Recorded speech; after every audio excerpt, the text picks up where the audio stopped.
examples, I guess. I can't think of the word, but 2 little examples of some right triangles. That's the first thing that I want to mention. The Pythagorean Theorem can come in handy when we're working with right triangles. Shoop, shoop, shoop. So we have some examples right here. And actually we have 4 examples because for each of these we have an inside right triangle and an outer one here. So we have 2 and 4 examples.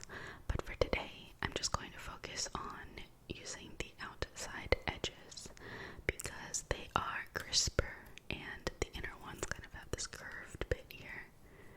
So we're going to keep it nice and clean, but we're going to use these as examples. So we're going to break this down further. So let's start with this one. First of all, what is a right triangle, right? So, right. But a right triangle is a special type of triangle. So all right triangles are triangles, but not all triangles are right, right? So, in this case, this is a right triangle.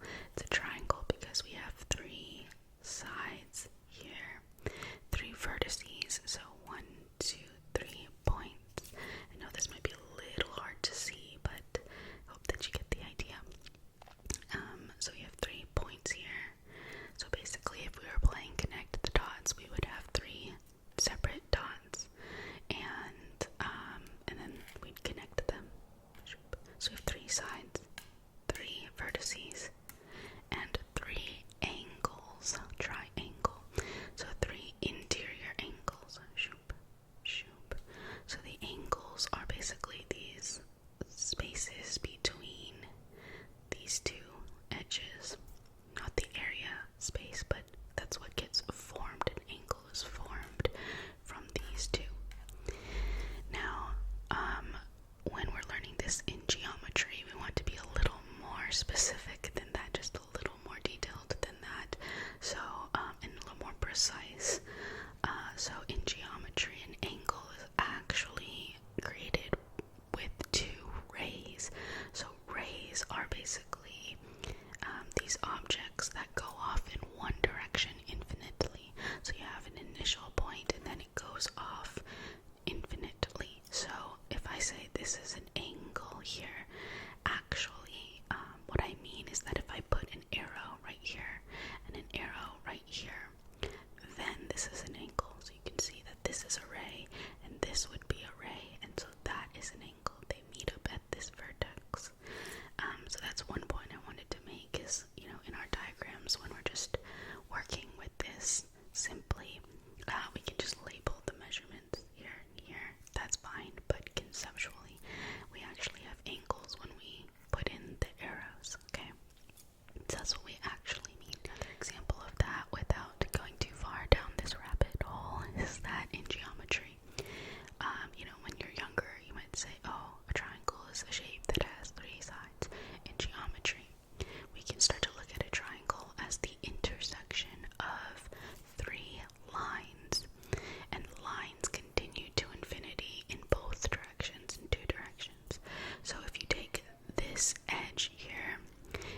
a triangle. And what makes this a right triangle is the existence of this right angle. And angles have to do with circles. We're talking about radians or degrees here. If you think of a full circle as being 360 degrees, you turn around, you make it full 360. Then angles can be parts of that circle, fractions of that circle. So a 90-degree angle is this perfect corner, this perfect sharp corner here. That's a right angle. It is 1/4 of 360, so it's a quarter of a circle. If we start anywhere here and we start moving this way, it doesn't matter what the radius of the circle is. It still carves out this 1/4 of a circle, which is 90 degrees. And another way of saying that is that two of the legs of our triangle, so this side and this side, are perpendicular. So it doesn't matter which way we orient this this right triangle. We just have the existence of a right angle, and two of the sides are perpendicular. So if you're playing around with the Pythagorean Theorem and you're working with the right triangle, you should be able to locate where the right angle is. Now, another fun fact is that there can only be one right angle in a triangle, because the interior angles, these inside angles, the measures of them must add to be 180 degrees. This works for any triangle in the Euclidean space. So if we already have an angle that measures 90 degrees, just by contradiction, if we happen to have two angles that measure 90 degrees, then 90 plus 90 is 180 degrees already, which means that the third angle must be 0 degrees, which does not make sense, right? You need to have something more than 0 degrees, even if it's really small. It can be 0.0000002 degrees or something, which would make the triangle almost look like a line, but it needs to exist, right? So we cannot have two 90 degrees. Or if you think of it as having this and then like another right, you can't connect the dots with 3. So 1, 2, 3, you basically have like a part of a rectangle or something, and so you would need another line to connect that, which would be a problem for a triangle. So one right angle here, so two sides make up a right angle, which means that this is a right triangle. So same thing for this one here. So it doesn't matter what the length of the sides actually are, you can locate this right angle, this perfect corner. Next, in a right triangle, so now we're going to move into the Pythagorean Theorem realm, you also want to be able to locate the side that is across from this right angle here. So we have the two sides that make up the right angle. That third side is across. It's across from that right angle, right? Just because there are only three sides. So if two of them make up the right angle, the third side is going to be the one across from it. Now that side has a special name. Do you remember or know what it is called? This side is a special side, the one across from the right angle. It is called the hypotenuse. Hypotenuse. Hypotenuse. Hypotenuse. Hypotenuse.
C is the largest because it is the length of the hypotenuse. The Pythagorean theorem says that if we have a right triangle labeled in that way, C being the length of the hypotenuse, A and B being the lengths of the other two sides, A and B making up the right angle. So A, B, and C are lengths. Okay, try to remember that these are lengths of the sides. Then we have A squared plus B squared equals C squared. A squared plus B squared equals C squared. In other words, the square of the length of the longest side of a right triangle is equal to the sum of the square of the lengths of the other two sides. A and B can be whichever one, because otherwise you would just have the equation flipped, but A squared and B squared can be B squared and A squared. It's the same thing. It's the sum of the squares of the two sides, because for addition, the order doesn't matter. So just from that formula, just don't forget the order of operations there. So you square everything first, and then you add, and you should have that relationship. So that's pretty cool, right? So if you have a question that has to do with a right triangle like this, find your hypotenuse. You can label that C. The other two can be A and B as you please. Some people like to make A the smaller side, but again, it doesn't matter of the other two. But A squared plus B squared equals C squared.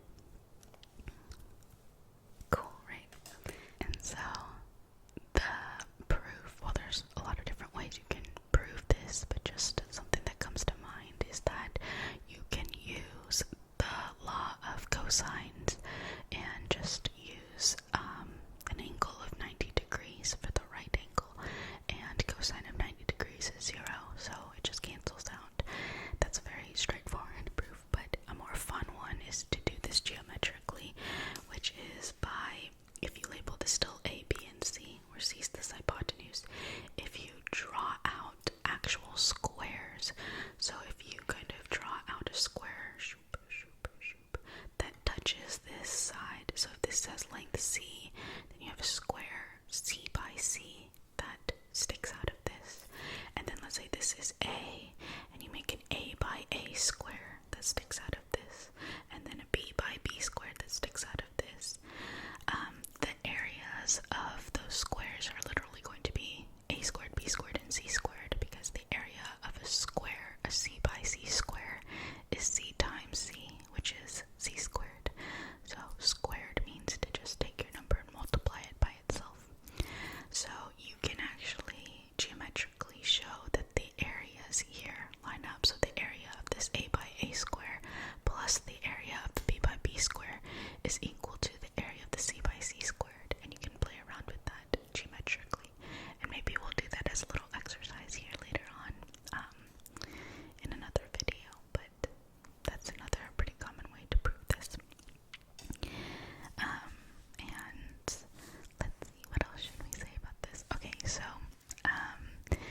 now that we have a formula A squared plus B squared equals C squared, you can see that if we are given two of the lengths of the sides of a right triangle, you can solve for the length of the third. So this is going to often involve some type of square root, just from the nature of the squared when you rearrange this, or solve for the unknown variable. You end up working a lot of times with the square root, and with these kind of problems you often need to do a plus or minus square root. If you have like x squared equals 9, you take the positive and negative square root of 9, so plus or minus 3, but because we're working with the lengths of the side of a right triangle, for now we're going to just take the positive square root, unless you have a good reason to interpret negative as something a little different, like we often do in physics or something with a particular direction. But just make sure that you're staying consistent with how you want to do this, but lengths and distances are strictly positive, so we can rearrange this like C equals the square root of A squared plus B squared. And so if you're given two numbers, just make sure that you know which sides we are talking about. So if you're given the hypotenuse and one of the sides, then you'll have to rearrange this formula. You can set the one side to be a or b as you like and solve for the other, but you'll do a c squared minus b squared and then take the square root if you want to solve for the other variable. If you're given a and b, then you just do a squared plus b squared, and that will give you c squared, and then you can take the square root of that. So it's really just about labeling properly and writing in what you are given.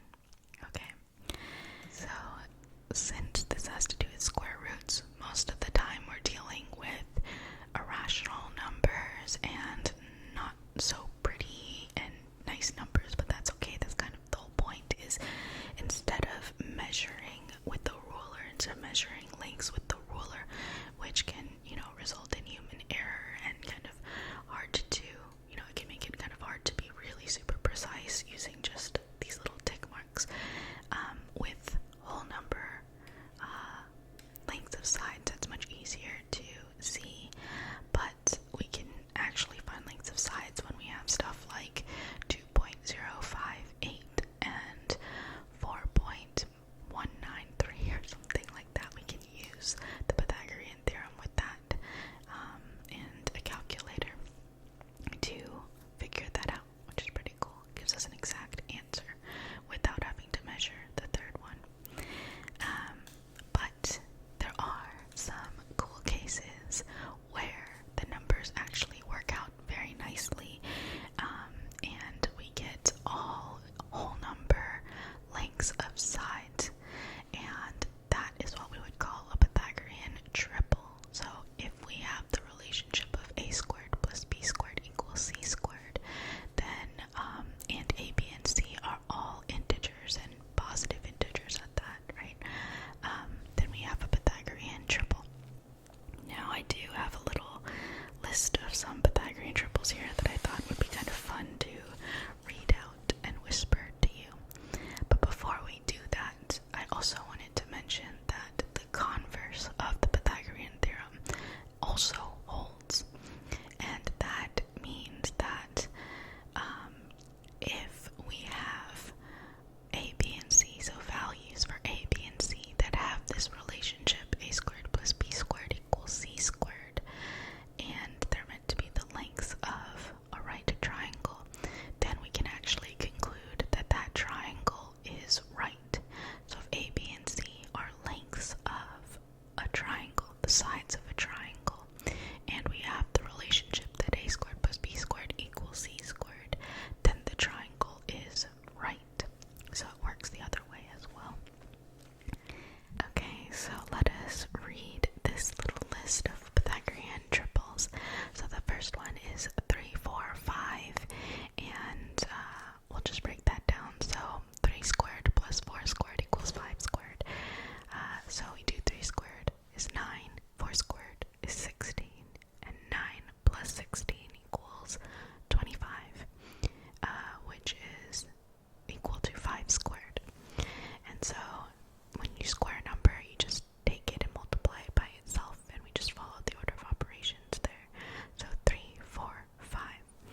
this one here on the inside, 3, 4, 5.